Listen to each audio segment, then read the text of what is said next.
dengan Teacher Mita dalam video pembelajaran tematik kelas 4. Apa kabarnya hari ini, anak-anak teacher sekalian? Teacher berharap anak-anak teacher dalam keadaan sehat, semangat, dan tetap ceria. Hari ini kita akan mempelajari pembelajaran 6, subtema 2, pekerjaan di sekitarku, tema 4, berbagai pekerjaan. Sebelum teacher menyampaikan materi pembelajaran hari ini, terlebih dahulu teacher akan menyampaikan apa yang menjadi tujuan pembelajaran kita. Yang menjadi tujuan pembelajaran kita adalah yang pertama, dengan membaca teks tentang taman bermain yang hilang, siswa mampu menilai unsur cerita atau pesan moral berdasarkan pendapat pribadi dengan tepat. Yang kedua, setelah membaca teks tentang taman bermain yang hilang, siswa mampu menyajikan pendapat pribadi tentang unsur cerita, yaitu pesan moral dengan percaya diri. Yang ketiga, dengan membaca teks tentang taman bermain yang hilang, siswa mampu membedakan antara sikap baik dan tidak baik terkait nilai-nilai yang terkandung pada sila Pancasila dengan benar.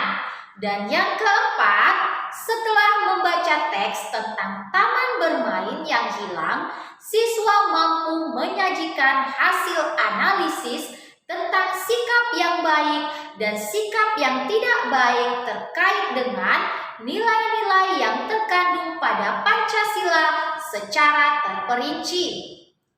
Untuk mencapai tujuan pembelajaran yang sudah teacher sebutkan tadi, maka kita akan mempelajari cara menemukan pesan moral dalam teks.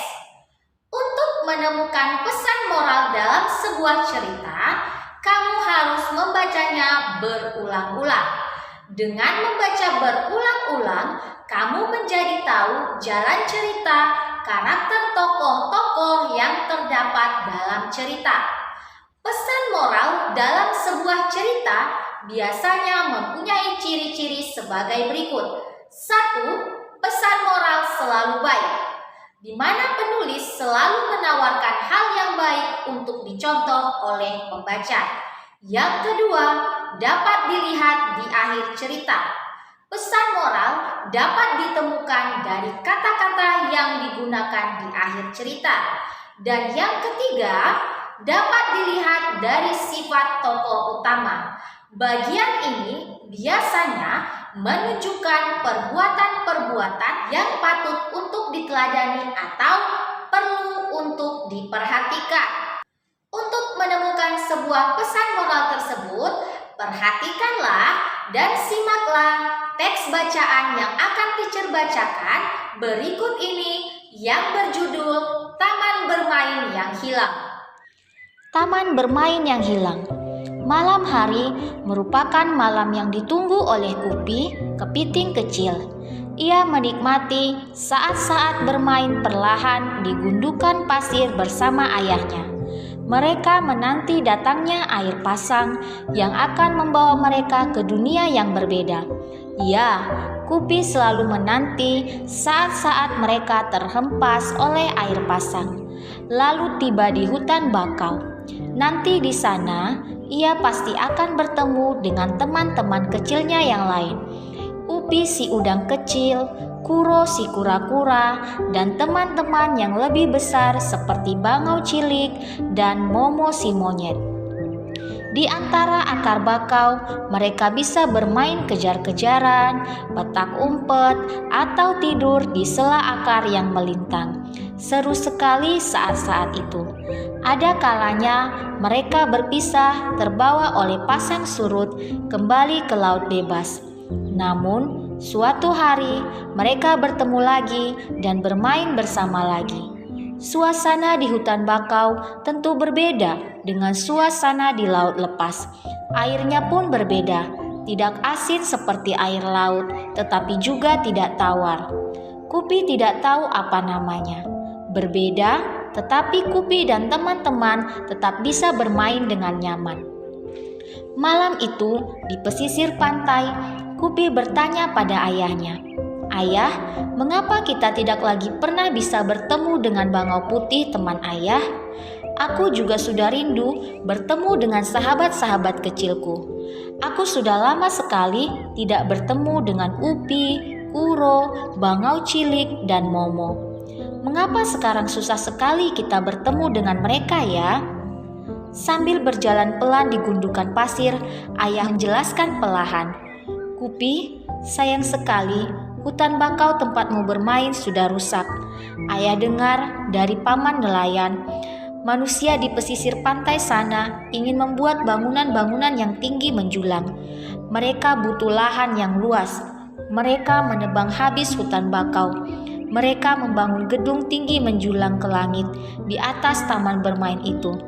Ayah menjelaskan perlahan, "Sesungguhnya ia tidak ingin Kupi sedih. Tetapi bagaimana lagi? Ayah tidak ingin Kupi terus menanti tanpa kepastian." Kupi tertunduk sedih. Pupus sudah harapannya bertemu lagi dengan sahabat-sahabat kecilnya. "Mengapa manusia begitu jahat, Ayah? Mengapa manusia tidak memikirkan kita, makhluk kecil di pesisir pantai? Mengapa manusia hanya memikirkan dirinya sendiri?"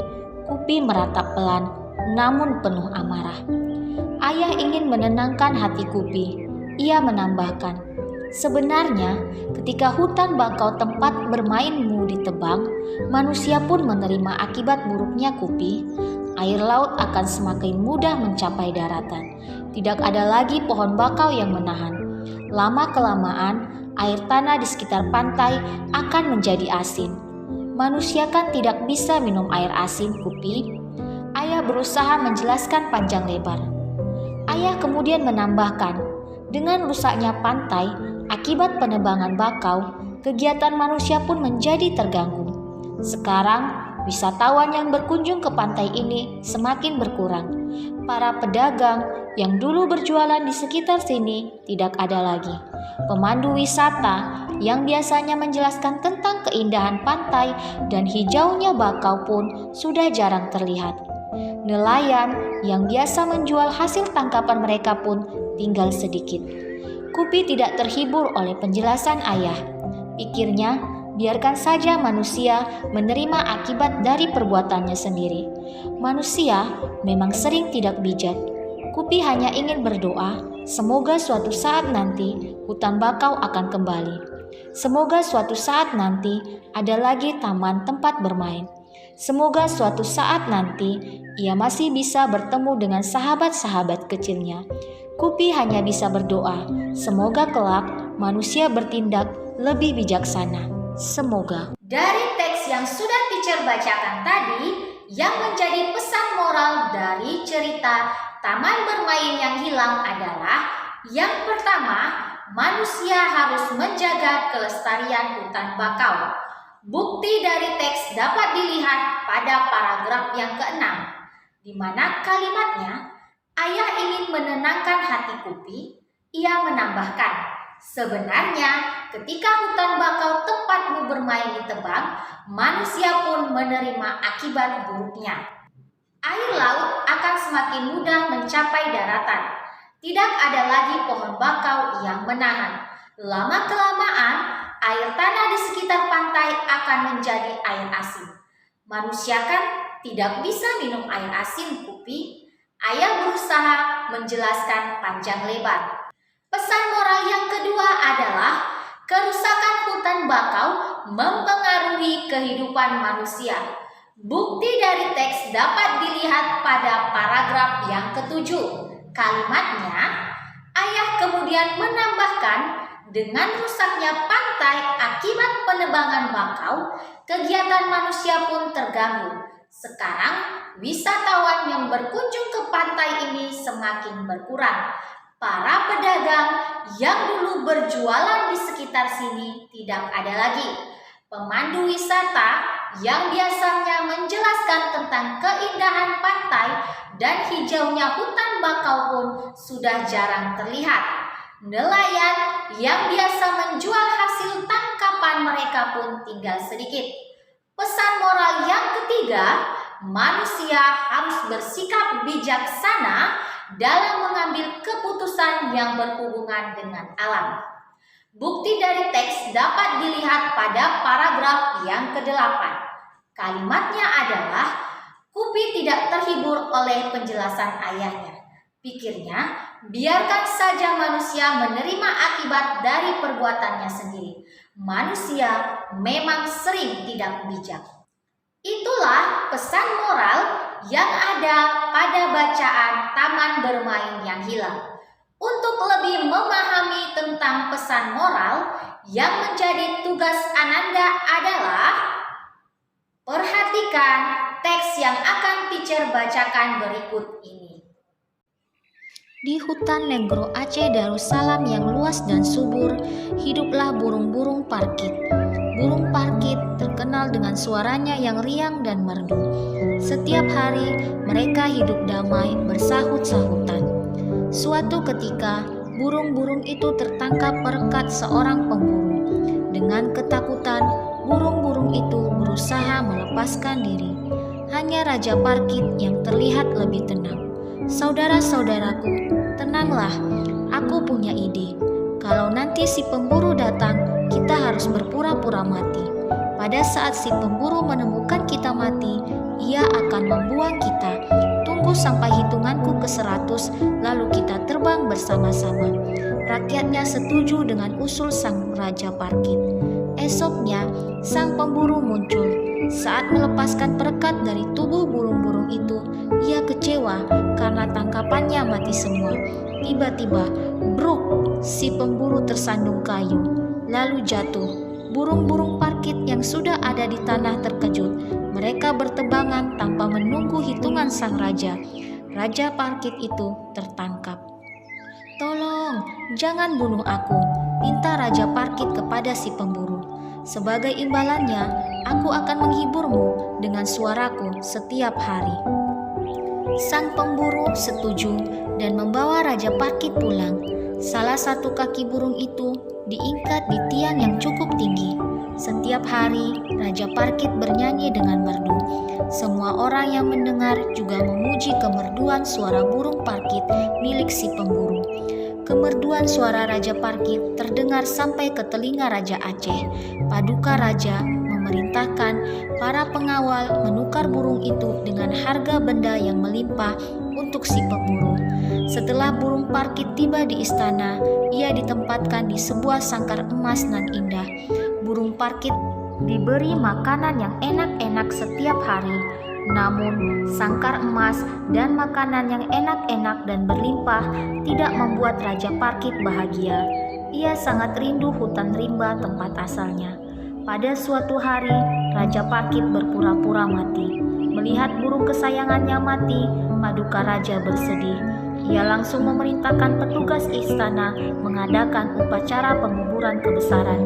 Ketika upacara penguburan dipersiapkan, Raja Parkit diletakkan di luar sangkar. Tiba-tiba saja, burung parkit yang cerdik itu terbang tinggi. Ia mengepakkan sayapnya ke dalam hutan belantara Aceh. Di sana, rakyatnya menyambut dengan penuh sukacita.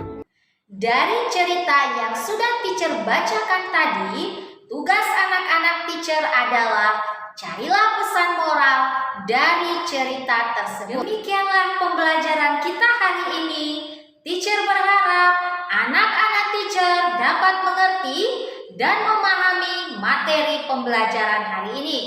Tetap selalu semangat untuk belajar dari rumah dan selalu semangat untuk berlatih dari rumah.